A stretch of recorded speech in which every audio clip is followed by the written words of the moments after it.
It is a great honor to be able to talk to someone who is in person, who has not only been a part of history, but has lived history. And tonight I'd like to invite all of us to give Marion Blumenthal-Lazan a warm welcome.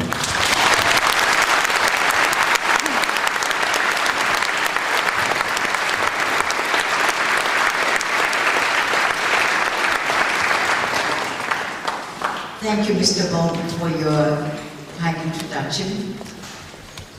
I thank you. I certainly thank Mr. Ballou for hosting this evening's presentation at his school. Mr. Ballou is the principal of the El Dorado Adventist School. Many, many thanks to our dear friend, Bonnie Daggett, who has coordinated our visits here.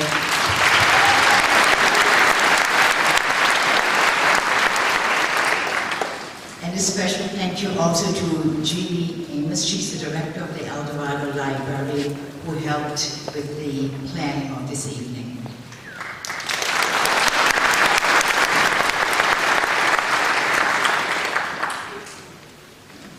This evening I'm here to share my story with you. It is my childhood experiences during World War II in the concentration camps. I will tell you about our liberation and how we finally started our lives anew in our blessed United States of America. Mine is a story that Anne Frank might have told had she survived.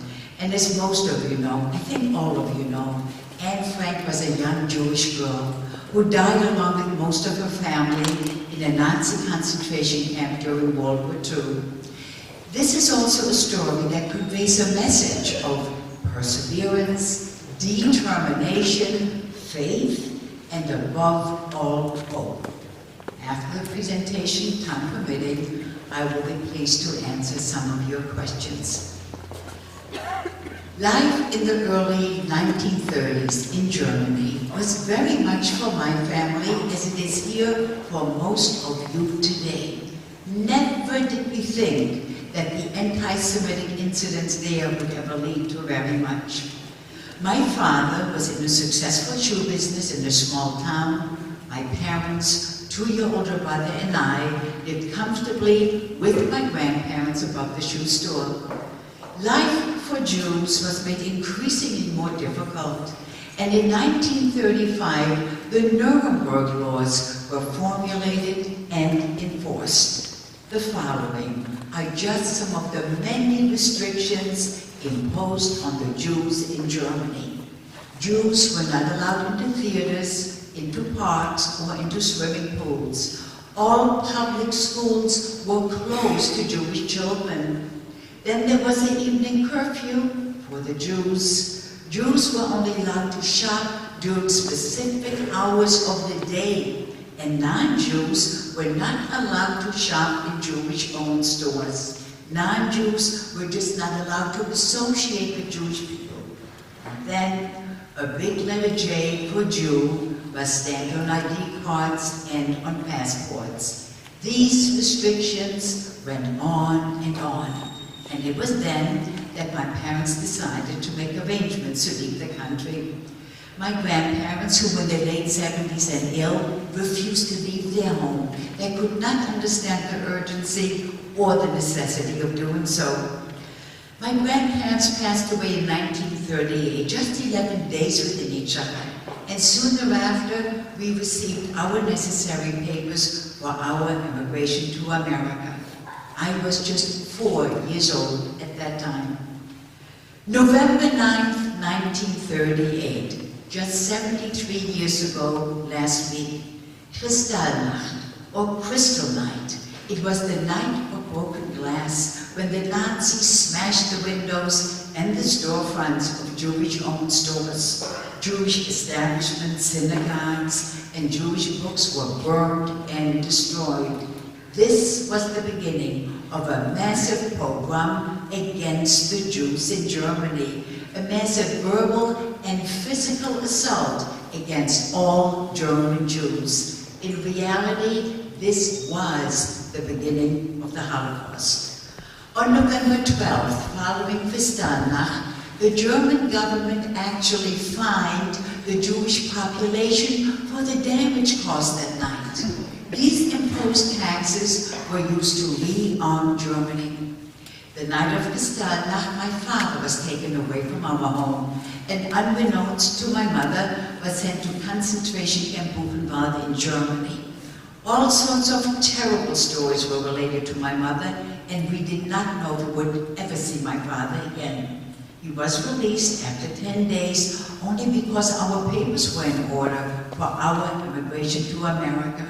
And to think that just a few years prior, he had been awarded the Iron Cross for his military service in the German Army of World War I. We were forced to sell both our home and our business for a fraction of its worth. And soon thereafter, in January of 1939, we left for Holland, from where we were to sail to the United States. And for almost 9 months, while awaiting our quota number from the American State Department, my parents were assigned to take care of some 125 children. These young children had been sent by their parents from various parts of Europe to escape from the Nazis. In December of that year, 1939, we were deported to the detention camp of Westerbork in Holland to await our departure date to America. Camp Westerbork was constructed by the Dutch to accommodate Jews from various parts of Europe. In May of 1940, just 1 month before our planned departure date, the Germans invaded Holland and we were trapped. All of our belongings, which were about to be loaded on board ship, were burned and destroyed as the harbor of Rotterdam was bombed. Under Dutch control, Camp Westerbork was tolerable. My mother, father, brother, and I shared 2 small rooms. We all ate in a communal dining room, and at that time there was enough food for us so that we did not go hungry. Adults were assigned to various work duties. My father worked to repair shoes, my mother worked in the kitchen. We children had a makeshift education and lived a very dull, stagnant life. Several months later, when the Nazi SS took over the command of Westerbork, we became acquainted with the ever-present, terrifying 12-foot-high barbed wire. And as thousands of Jews were rounded up, many taken from their hiding places, as was Anne Frank and her family, Camp Westerbork became overcrowded, and it was at that time that we had to share our small quarters with another family. And then the dreadful transports to the concentration and extermination camps in Eastern Europe began. This started in early 1942, and from then on, almost every Tuesday morning, men, women, and little ones were marched to a nearby railroad platform from where they were transported. This area became known as Boulevard de Misère. It was an area of complete misery. In January of 1944, it was our turn to be shipped out. We children were actually glad for a change of environment. We were very naive, and we welcomed the move. We were allowed to take 1 knapsack each, and whatever we could stuff into it, we were permitted to take. When we approached the railroad platform and we saw the cattle cars in which we were to travel, our fears began to mount. Adults suspected, and they somehow knew what was in store for us. I remember that it was a bitter cold, pitch black, rainy night when we arrived at our destination, concentration camp Bergen-Belsen in Germany. We were pulled and dragged out of the cattle cars and greeted by the German guards who were shouting at us and threatening us with their rifles and with the most vicious German police dogs by their sides. I was a very frightened 9-year-old, And to this day, I still feel a certain sense of fear whenever I see a German Shepherd. Bergen-Belsen was divided into various areas. It was sectioned off and surrounded by electrified barbed wire. Guards were always in strategically placed high guard towers, and in the evening, as soon as it would turn dark, the bright searchlights from above would constantly sweep the campgrounds.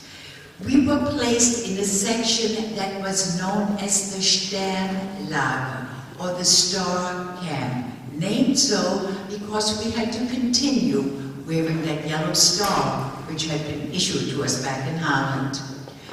Men were on one side of the camp and the women on the other, and this did make it possible at times for families to get a glimpse of one another. 600 of us, 600 of our people were crammed into each of the crude, wooden, heatless barracks meant for 100 when originally built. There were triple-decker bunk beds with 2 people sharing each bunk. The German winters were bitter cold and very long.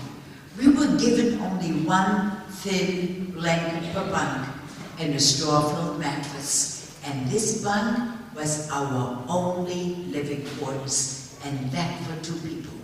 I was very lucky that I was able to share a bunk with my mother, and that my brother was able to share a bunk with our father. But can you imagine 2 adults, 2 strangers, sharing a bunk under such horrendous conditions? A bunk that was no larger than the small cut bed that we're all so familiar with.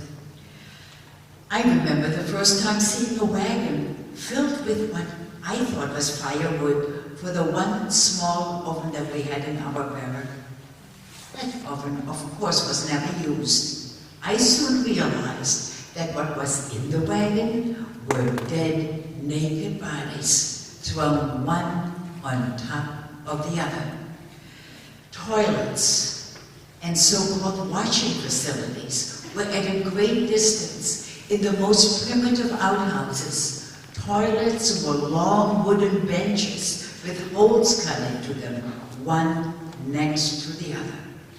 There was no privacy, there was no toilet paper, there was no soap, and hardly ever any water with which to wash.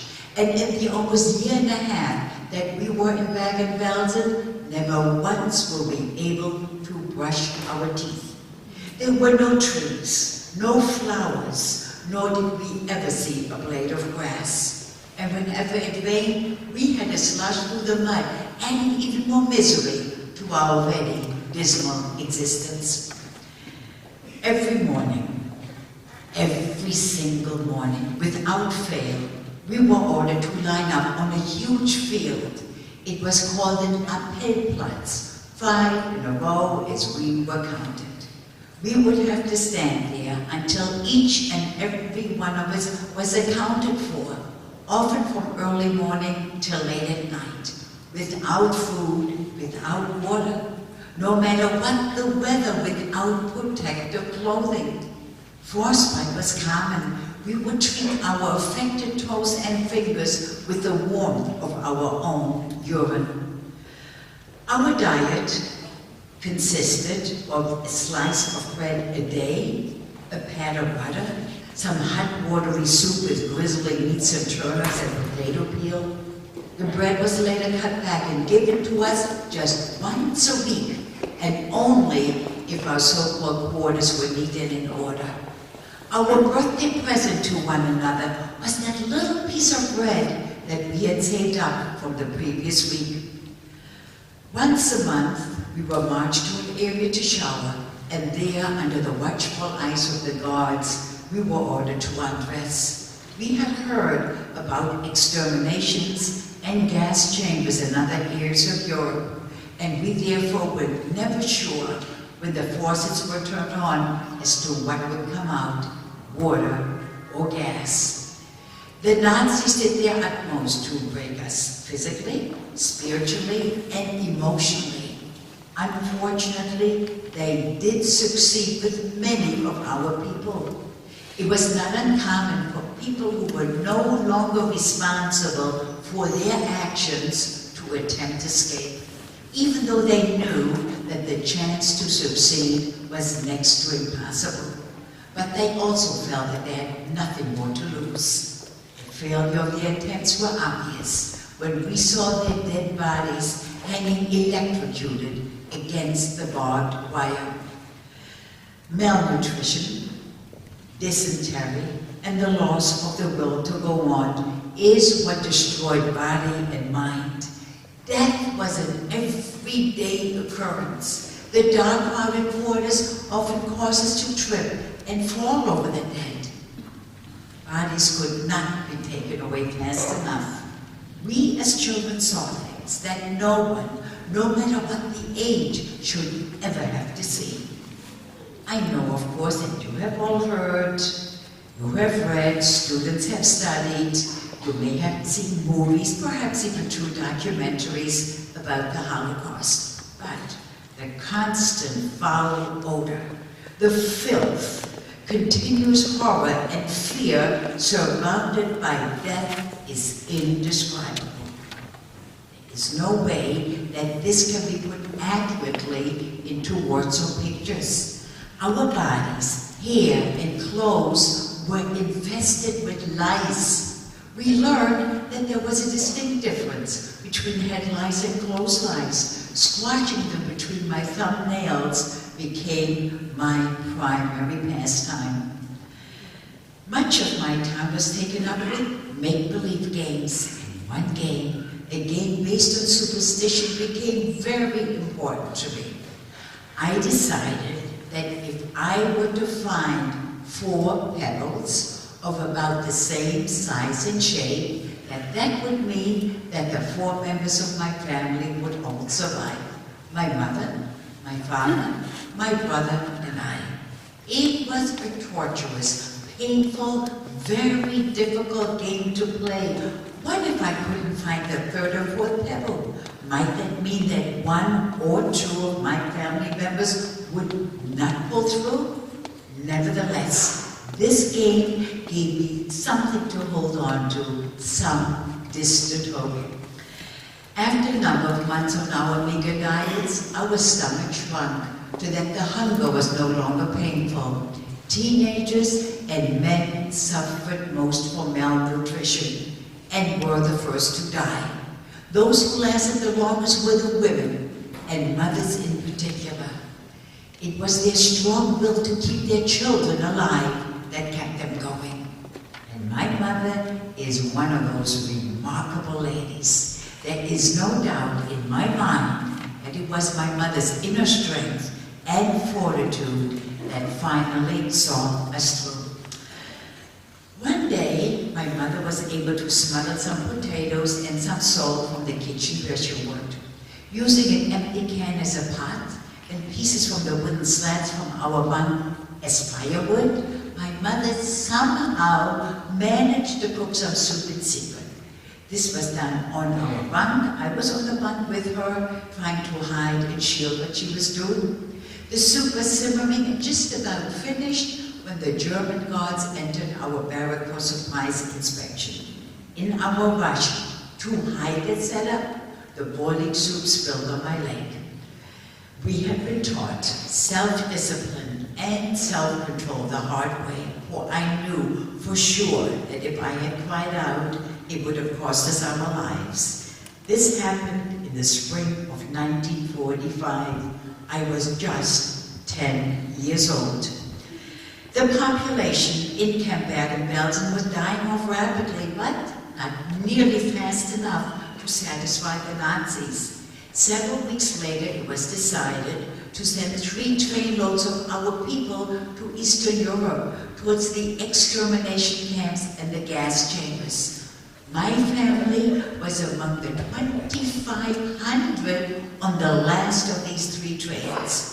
It was April of 1945. The Russian army was closing in from the northeast, and the British and the Americans from the west. Under normal conditions, this train ride from Bergen-Belsen to whatever area of Eastern Europe they were going to send us would have taken no more than 10 hours. But because the Germans tried to evade the Allies, we were en route for 2 long weeks without food, without water, without medical supplies, without sanitary facilities, no toilets. Whenever the train came to a stop, those who were able and those who were strong enough were permitted to get out and take a drink from a nearby stream or dig up roots to eat. My mother remembers taking some sort of a pot and collecting water from the locomotive, and who knows what else that pot was used for. The need for water at that time was almost more important than food because of the severe dehydration due to the dysentery and the high fever due to the typhus. Let me briefly explain typhus. It is a highly contagious, deadly disease that's caused from filth and spread by lice. At the same time, while the train was at a standstill, the newly dead were taken off and buried along the tracks. In addition, our train was subject to frequent air attacks by the Allies. It is truly remarkable how any one of us was able to survive under such horrendous conditions. In fact, 500 of our people, that's 1 out of every 5, died en route or shortly thereafter. My burnt leg was severely infected and it was impossible to keep the wound clean or lice-free. In late April, after 14 days of this surreal and horrifying journey, the German guards stormed frantically through the train, demanding civilian clothing so that they would not be recognized by the Allies. And we knew then that the war was coming to an end. It was the Russian army that liberated our train and led us to a nearby farm village in eastern Germany. Most of the inhabitants had fled, and we took over their homes. Their kitchens were stocked with ample food. It was rich and good. Actually, much too good for our starved bodies. We could not tolerate that unfamiliar nourishment. And at that time, at the age of 10 and a half, I weighed 16 kilos, or as we know it here, 35 pounds. And my mother weighed a mere 60 pounds. The Russians, in their crude way, tried to help us the best that they could. I was brought to a nearby clinic for medical attention. My leg was in very bad condition, and I was close to losing it. Fortunately, it was decided to treat the wound, and I was very lucky that my leg responded to medication and it gradually healed. As I regained my strength, I also relearned to walk. And in the interim, our heads were shaved because that was the only way that we could rid ourselves of head lice. Although we were all weak, ill, and thoroughly exhausted, I vividly remember the spring of 1945. The weather was beautiful, sunny and bright, very much the way it was here today in Placerville. Trees and grass were lush and green, flowers were in bloom, the birds were singing. It was a wonderful, exciting feeling to be free at long last. We were all ill with typhus, but my father had to die from it 6 weeks after our liberation, and this after 6.5 years of mental torment and physical abuse. My 12-year-old brother Albert actually helped bury our father. When I talk about those years, it is as though I am relating a nightmare, a very bad dream. I separate myself from it ever having happened to me, and that is how I deal with it. It is a wonderful story of how we gradually recuperated and were sent back to Holland to start our lives anew. My brother and I were eventually placed in a children's home in preparation to live in what was then still Palestine, and we know today as Israel. Most of the children in this home survived alone without their parents. I felt like a total misfit. I needed to learn how to resettle into a normal society. Had no training for that. Here I was, by this time, 11 years old, had never been in a store. I had no idea what money was all about. I had almost no table manners. It was like learning to live all over again. It was in this home that we became reacquainted with life in its normal state. The meals served us were delicious and nourishing. You can imagine that just about anything and everything tasted good to us. And though our surrogate parents provided a very strict environment, much love and care were given us. I began my first formal education at that time at the age of 11 and a half. We were taught the secular subjects, reading, writing, arithmetic, in a Montessori school, where we progressed at our own pace. The Dutch language in which we were taught was all new to us. We also received a thorough education in Hebrew and in religious studies. The British, who were governing Palestine in the 1940s, had imposed a quota on the number of Jews permitted into the land. They were intercepting many of the refugee ships and interning the survivors on the island of Cyprus. And in some cases, they actually turned the ships back to Europe.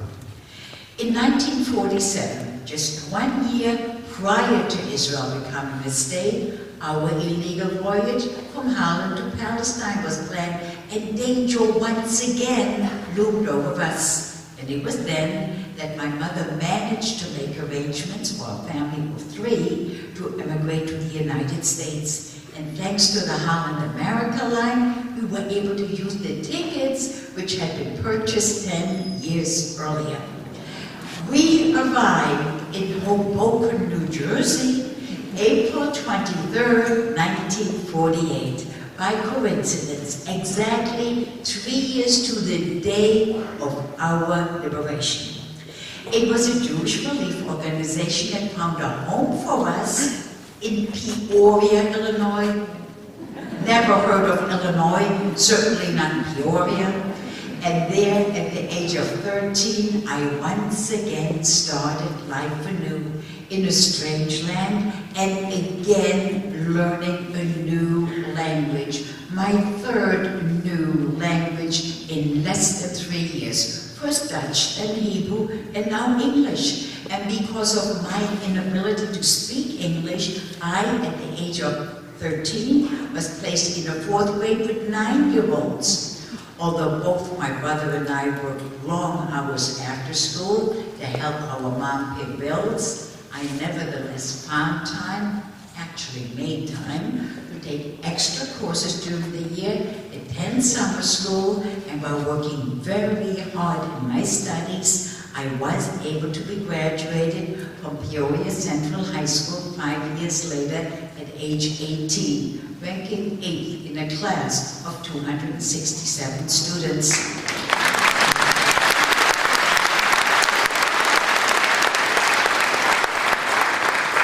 A lot of hard work. It was in determination and stubbornness. It was 2 months after high school graduation that I was married to Untitled-Lazan, who I had met at the age of 16 in Peoria. And we are so grateful to have celebrated our 58th wedding anniversary this past August.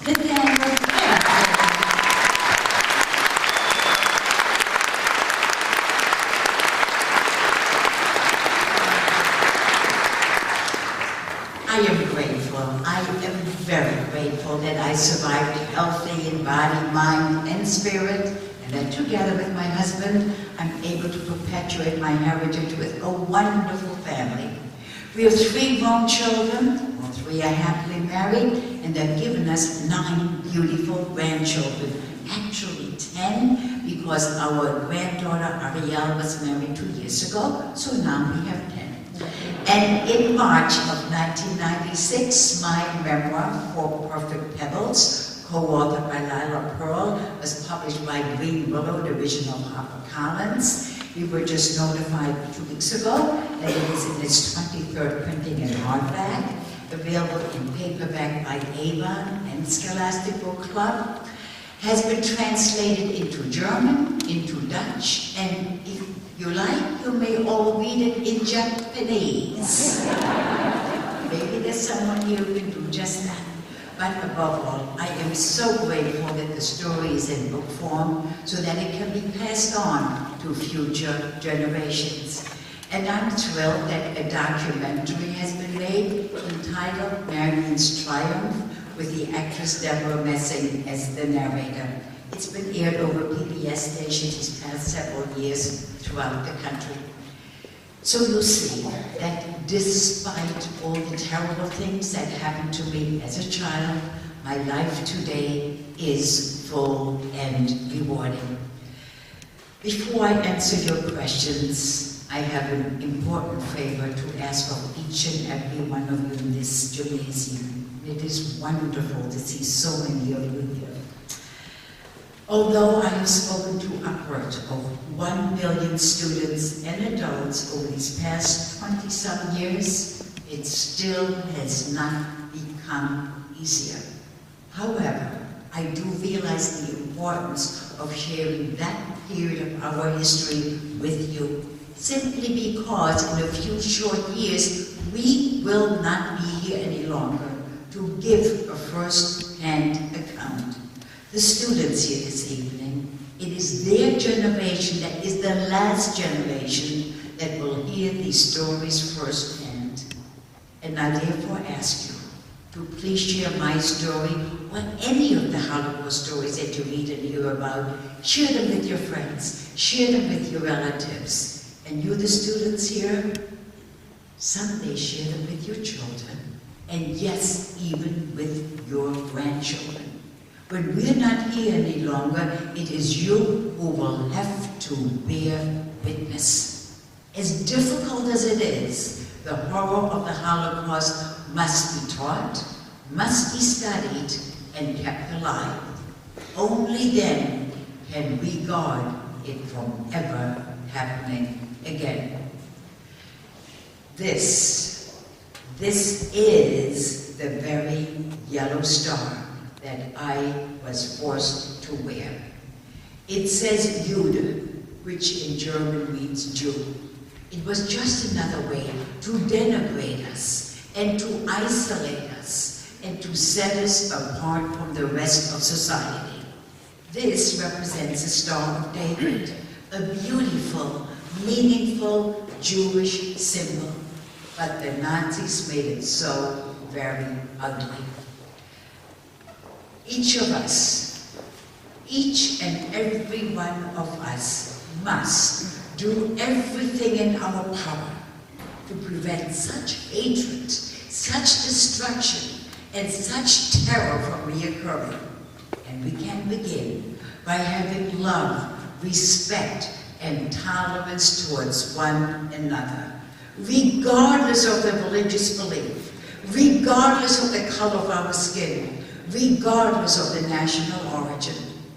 This respect towards one another must begin in our homes, around the kitchen table, the dining room table, wherever we gather as a family.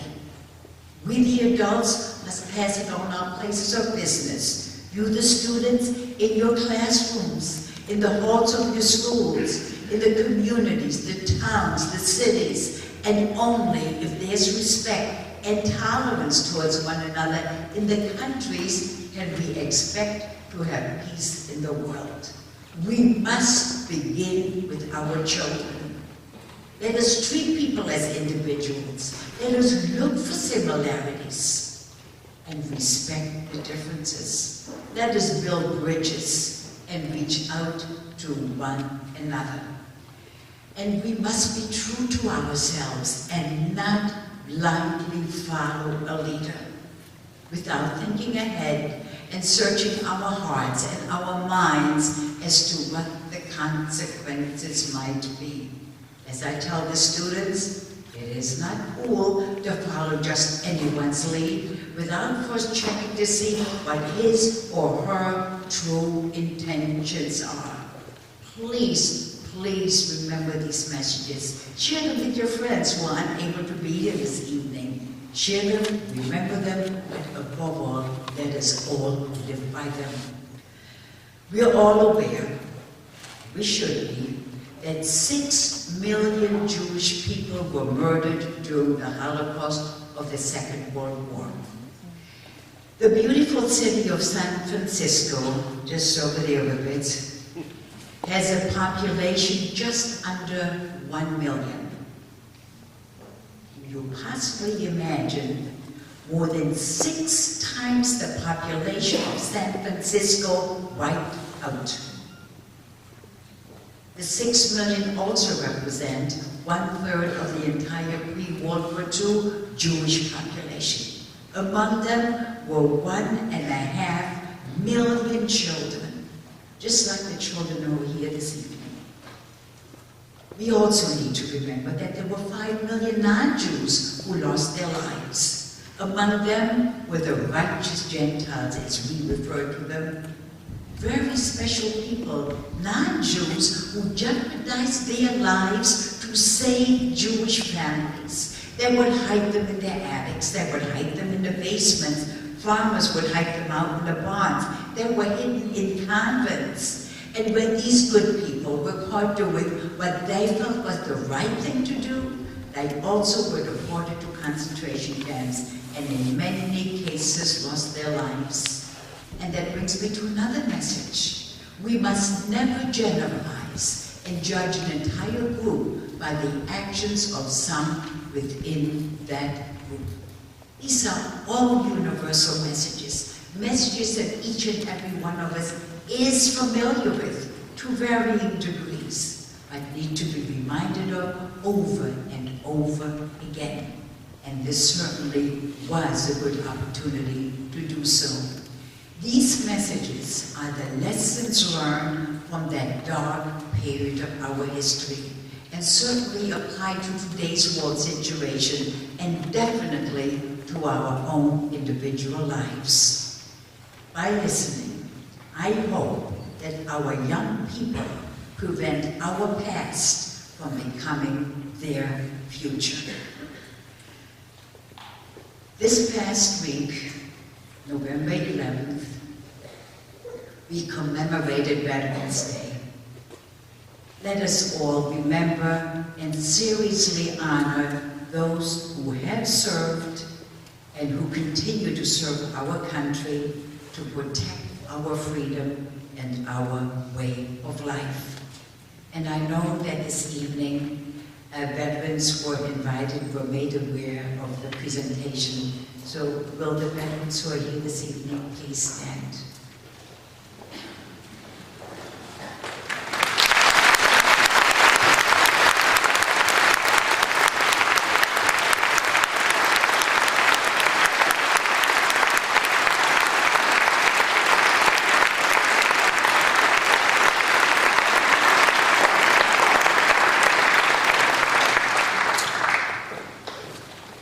You, the audience here this evening, you really didn't have to be here. The students this morning, almost as many as you are here this evening, had no choice but to be here. But you didn't have to. But the fact that you are here means that you are all concerned and involved individuals. And with that in mind, I would like to share the following quote with you. A quote by the British statesman and philosopher Edmund Burke. The only thing necessary for evil to triumph is for good people to do nothing. Please, please stay involved in your favorite charity or your favorite cause. Stay involved. I now would like to share something with you about my mother. She is a beautiful 103 3/4-year-old lady.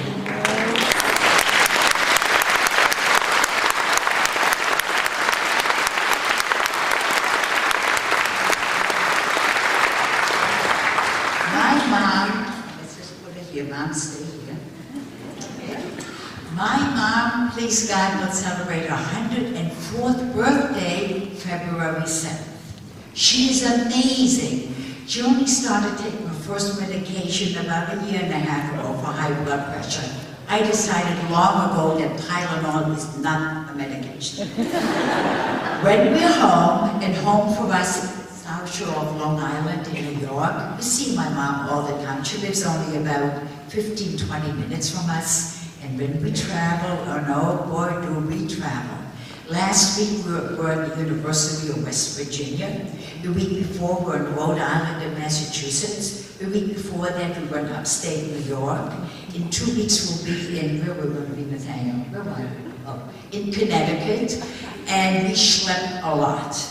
And when we travel, we speak to my mom 2 or 3 times a day. And as I told the students this morning, and as I'm telling the students again this evening, you too must check in with your moms and your dads. Always tell them where you're going, and be sure you tell them when you'll be back. You guys, over to them. Okay, that's taken care of.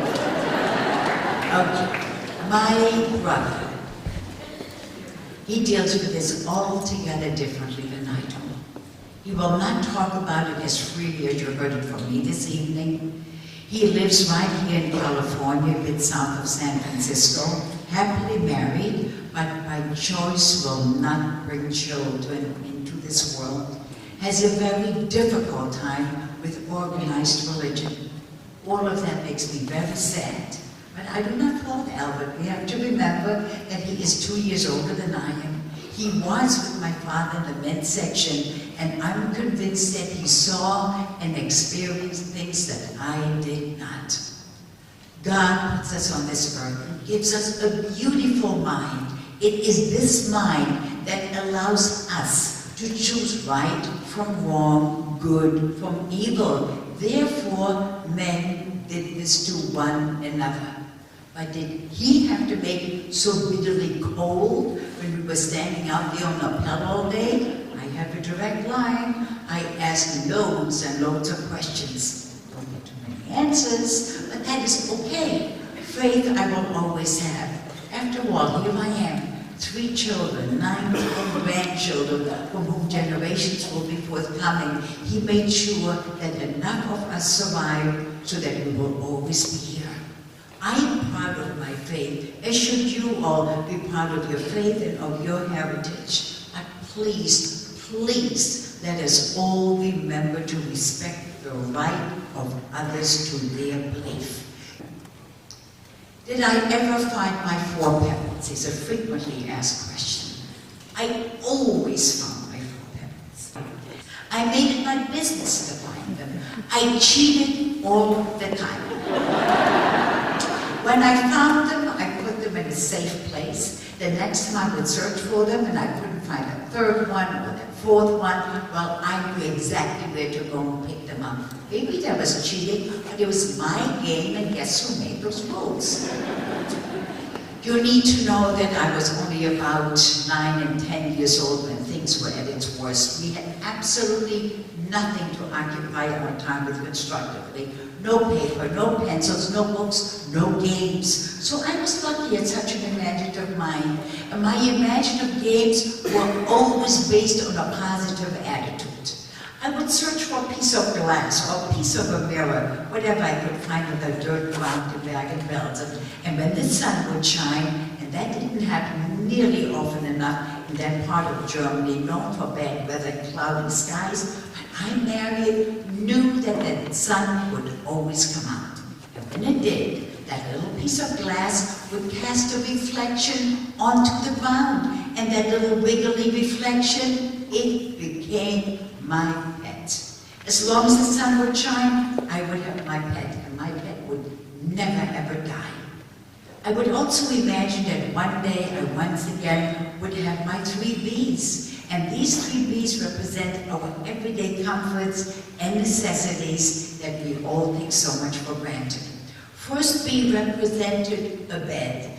I knew that someday I once again would have my very own bed with a real mattress, clean sheets, and enough blankets to keep me warm. Second B represented a bath. warm water soap, clean towel, and with that would come toothpaste and a toothbrush, of course. And the third B was, you were here this morning, young man who reads the poetry so beautifully. What is the third B? Of course, bread. I knew that someday I once again would have enough bread so that I would never again go hungry. These imaginative names, if you will, they were my survival techniques. They were my survival skills. Do you know that we all have survival techniques and skills within us? When the need arises, we just have to search for them, find them, and be sure that we put them to work. No one is spared adversity. No one is spared hardship. We all have to overcome obstacles at one time or another. But with perseverance, with determination, with faith, and above all hope, one can overcome just about anything and everything. Above all, don't ever give up hope. It's not so much what happens to a person, it is how we deal with the situation that makes the difference. Nathaniel is from New York. He went to Bradley University in Peoria, lucky me.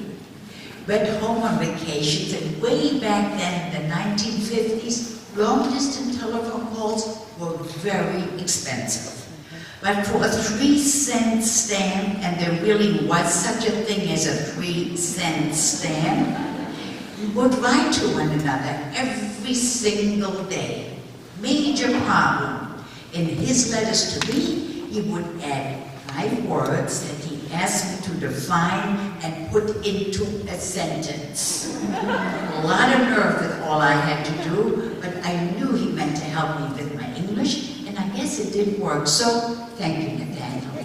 I, on the other hand, would write my letters in rough draft, with a dictionary by my side, and only when I was satisfied with the way the letter was written would I dare mail it to him. Talking about a dictionary, my father always carried a little chunky German-English dictionary with him, and he would study the vocabulary in secret whenever possible, always with the hope that someday he would reach America. When we came to the United States back in 1948 and approached New York Harbor, we were told the night before that if we wanted to see the Statue of Liberty, we needed to be on deck bright and early the next morning. Well, you can be sure that each and every one of us was on deck to greet and be greeted by that magnificent symbol of freedom, the freedom that had been denied us for so many years. And to this day, when we crossed the Verrazano Bridge, Placerville, I think, needs an explanation. The Verrazano Bridge is a long bridge in New York that connects the borough of Staten Island with that of Brooklyn. And whenever we reach a certain point on the bridge, I would always crane my neck to see the Statue of Liberty. It is a most beautiful, meaningful, magnificent sight. And the next time when you're in the big city of New York, try to make the time to visit the Statue of Liberty. What brought me to speak about it? I was asked by the rabbi in our synagogue in New York to speak for Holocaust Remembrance Day in 1979. And I accepted reluctantly. We needed to put this aside. We couldn't speak about it early on. We had to go on with our lives. In addition to that, we didn't think anyone would believe us anyway. But I accepted, so it meant that I had to sit down and write all the thoughts that I had suppressed for so many years and to put them down on paper. It was very difficult. I was not an easy person to live with during those few days that I put my thoughts on paper. And then came the evening, and I shared my story with the audience, and there were teachers in the audience. And the next thing I knew, I was in their schools, and that's how this happened.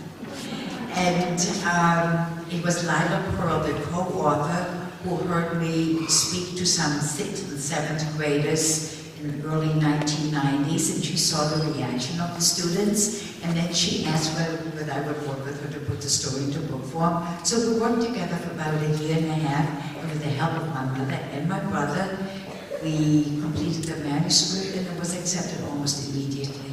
I needed my family's help because I don't remember anything before the age of 4.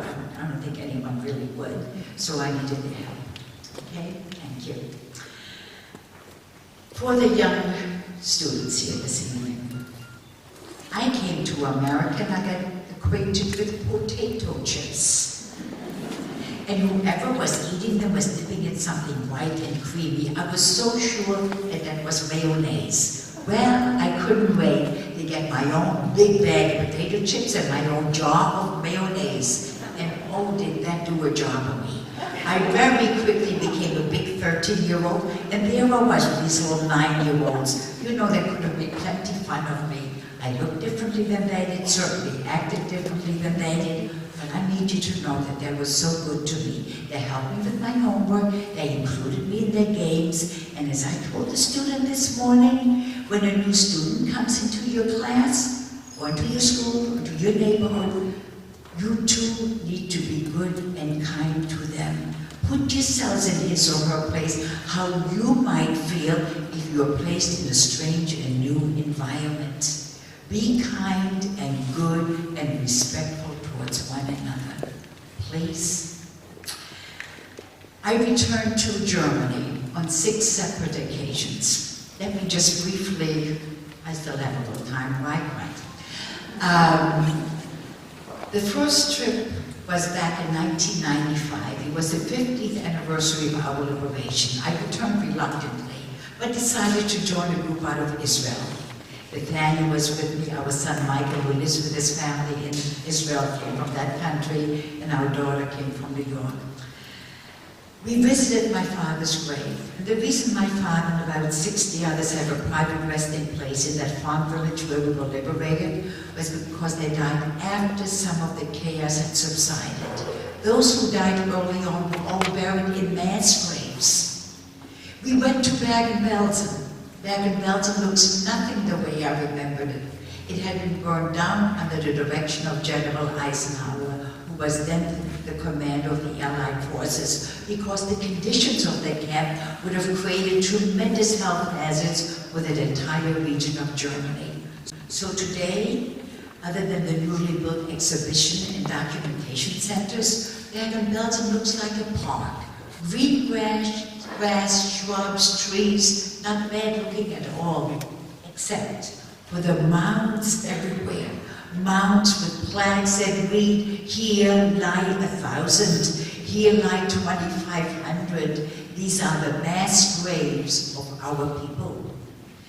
We went to my former hometown of Hoya, just a bit north of Hanover. And there we were greeted by public officials who over and over again apologized for what was done to our people. And then there was a non-Jewish couple born after the war, Heike and Hans Huth, and they took us to the Jewish cemetery, which was in terrible disarray, had not been cared for since 1938. And there, among the toppled-over stones, was a brand new, shiny granite footstone in our family plot, with the inscription, zur Erinnerung an die zerstörte Grabstelle der Familie Blumenthal, Hoya 1894 bis 1938. In memory of the desecrated plot of the Blumenthal family, Hoya 1894 to 1938, placed there by Heike and Hans Huth, this non-Jewish couple, unbeknownst to us. It was a most beautiful, generous, kind gesture. And believe me, I never thought that I would refer to non-Jewish Germans in such glowing terms. It's people like these that renew one's faith in humanity and become dear, dear friends of ours. They actually traveled to New York about 3.5 years ago to share my mother's 100th birthday celebration. Now, no one in their right mind comes from Europe for 4 days to New York in February to sightsee. I mean, amazing, amazing, amazing people. Wonderful people. Since then, I've been back 5 more times, and each time I go back, I speak in schools and in churches, and I do so in German, and it's tremendously well received. It is just remarkable how responsive and receptive audiences of all ages are there as well as here. Unfortunately, the young people today in Germany carry a huge burden for what happened in their country by their own people so many years ago. And unfortunately, it'll be their burden for generations to come. The last time we returned to Germany was just a year ago this week. Why? Because a new public high school in my former hometown was named in my honor. A huge, huge happening, a tremendous celebration. And it's not so much about me as it is about the citizens of this little town to redress what happened 60, 70 years ago in their country by their people. And the night before, we commemorated Kristallnacht, on the site where our synagogue once stood. It was just tremendous. That night it was raining and cold, and it set the mood perfectly. And the next day the sun was shining, and it was nice and warm, just the way it should have been on that day. I have a website. Okay, Nathaniel, where are you? No, but I do have a website. It is forperfectpebbles.com, F-O-U spelled out.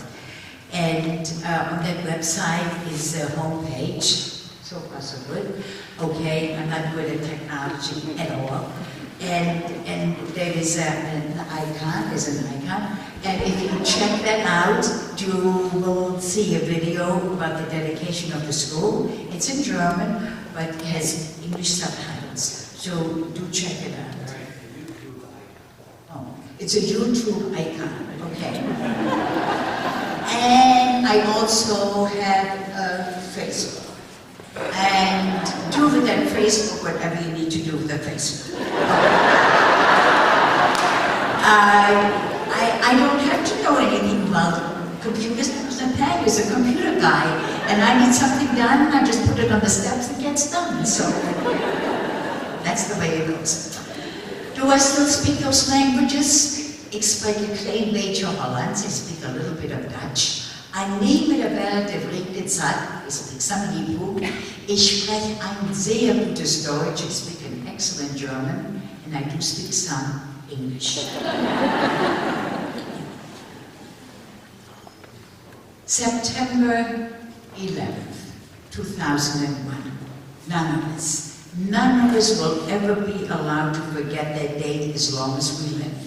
At that time, Nathaniel and I were in Florida, visiting children and grandchildren. And because all planes were grounded, we chose to drive home. And as we approached New York, it was on a Thursday, September 13th, and crossed the Marion Bridge that I mentioned earlier.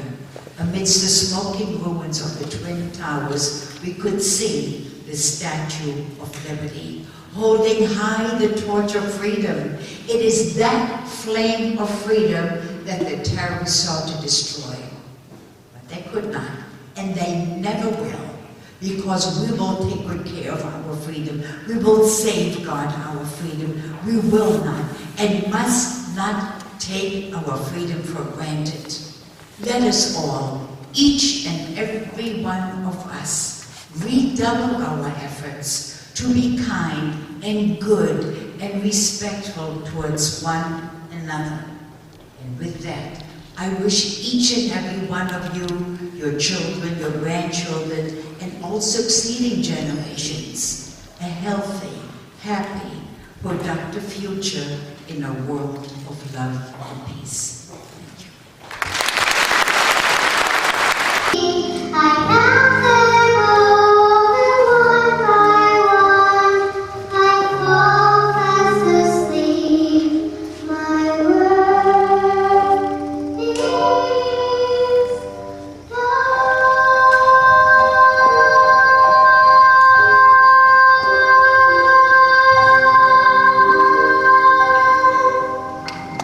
Thank you.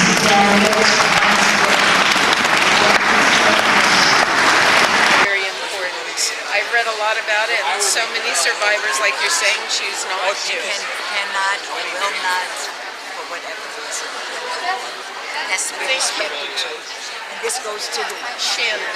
Shannon, Shannon.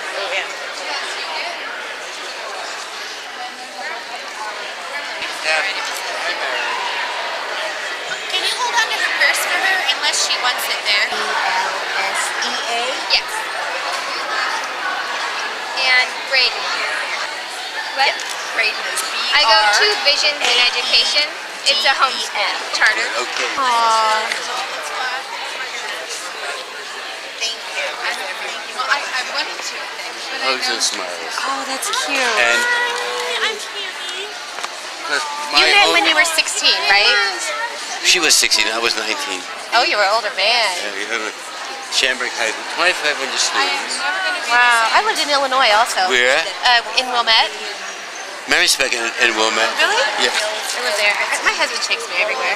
So you were 19. Aww. I mean, it's all the diversity, the different kind of audiences, and Your name is? Tammy. C-A-M-I. but this is what she loves to do now is doing what she's doing and giving us respect.